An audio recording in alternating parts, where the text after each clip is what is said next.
Assalamualaikum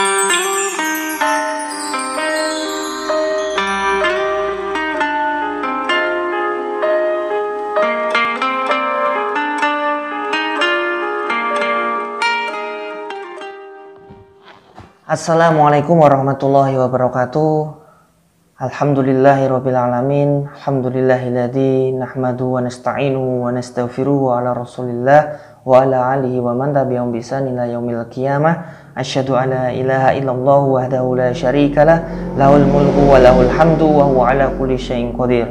Ya ayyuhal hadirun ittaqullaha haqqa tuqatih wa la tamutunna illa wa antum muslimun.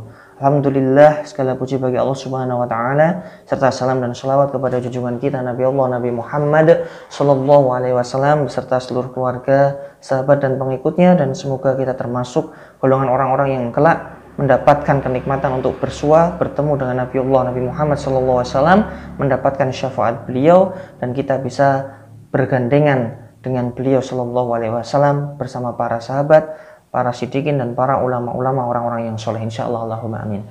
Para jamaah yang dirahmati Allah Subhanahu wa taala, hari ini kita akan membahas tentang hikmah daripada kisah Abdullah bin Ummi Maktum, orang yang buta namun mendapatkan derajat atau kedudukan yang tinggi di sisi Allah Subhanahu wa taala dan di sisi Nabi Muhammad SAW. Bahkan ceritanya diabadikan pula dalam Al-Quran, Quran surat Abasa.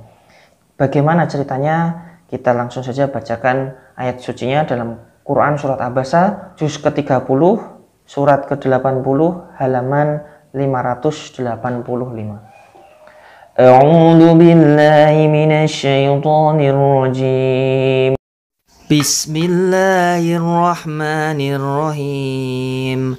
Abasa wa tawalla an ja'ahul a'ma wa ma yudrika la'allahu yazzakka aw yadhakkaru fatanfa'ahul dhikra amma man istaghna فأنت له تصدى وما عليك ألا يزكى وأما من جاءك يسعى وهو يخشى فأنت عنه تلهى كلا إنها تذكرة فمن شاء ذكره.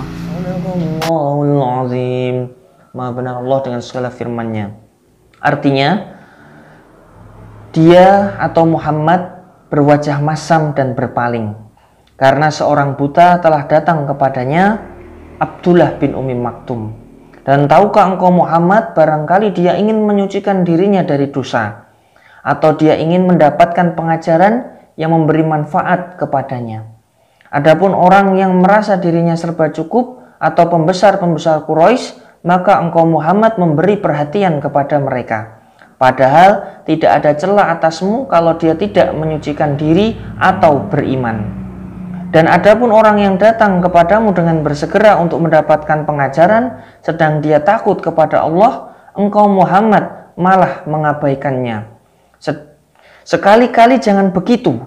Sungguh ajaran-ajaran Allah itu suatu peringatan. Maka barang siapa menghendaki, tentulah dia akan memperhatikannya.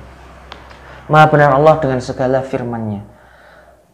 Para pemirsa yang dirahmati Allah Subhanahu wa taala, jadi Quran surat Abasa ini ayat 1 sampai ayat yang ke-12 yang saya bacakan tadi adalah berkisah tentang seorang buta yang bernama Abdullah bin Ummi Maktum, yang ketika itu beliau ini ingin meminta pengajaran daripada Nabi Muhammad SAW untuk menyucikan dirinya, untuk membersihkan dirinya dari dosa dan lain sebagainya dan lain sebagainya. Intinya ingin bertemu dengan Nabi Shallallahu Alaihi Wasallam, menimba ilmu, menuntut ilmu, ataupun meminta kebaikan-kebaikan, wejangan-wejangan dari beliau Shallallahu Alaihi Wasallam.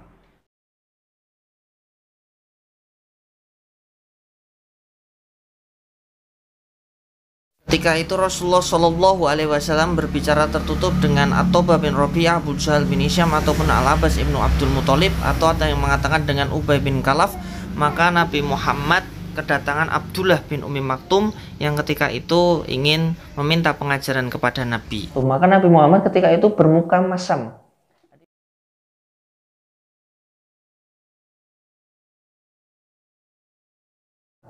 Tadi bermuka masam. Kalau bermuka masam nggak enak ya, tapi tidak bicara ya. Di sini luar biasanya, meskipun Nabi bermuka masam, tapi Nabi Muhammad ini nggak ngomong yang nggak enak. Jadi kalau ada orang buta, kira-kira kalau ada pertanyaan, Abdullah bin Umi Maktum ini sedih nggak ketika Nabi Muhammad bermuka masam? Ketika itu, jawabannya ya tidak, karena Abdullah bin Umi Maktum ini buta. Beliau ini nggak melihat. Nabi Muhammad mungkin cuma bermuka masam itu ya pada, maksudnya ya mukanya wallahu taala alam ya, mukanya masam lah, ora penak lah nek bahasa dene ndelok iki koyone arep memalingkan diri.